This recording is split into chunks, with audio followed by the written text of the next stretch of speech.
Assalamualaikum dan hai semua. Saya Dr. Faisal bin Zakaria dari bahagian pendidikan. Saya merupakan peserta program Train Fit JKNP tahun 2024. Saya mula sedar saya menghadapi masalah obesiti setelah menjalani saringan Kospen Wow JKNP pada awal tahun lepas. Berat badan saya pada ketika itu ialah 58 kg dan BMI saya pada ketika itu 31. Mengambil makanan yang tidak sihat. Saya juga makan dengan kuantiti yang banyak dan juga jarang melakukan aktiviti fizikal. Cabaran terbesar adalah untuk mengawal pengambilan makanan dan kurangkan pengambilan gula. Semulakan langkah pertama saya dengan tidak mengambil minuman manis dan dalam masa sebulan, saya dapat nampak perubahan berat badan saya. Saya telah hadkan bilangan pengambilan makanan dan kuantiti makanan setiap kali saya makan.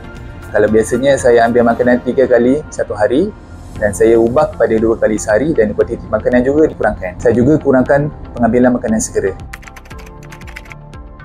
Saya melakukan aktiviti jogging setiap kali selepas kerja dan hujung minggu jika ada kesempatan.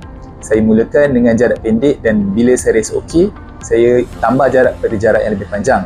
Saya pilih untuk jogging kerana saya rasa ini adalah aktiviti yang mudah dan juga dengan kos yang rendah.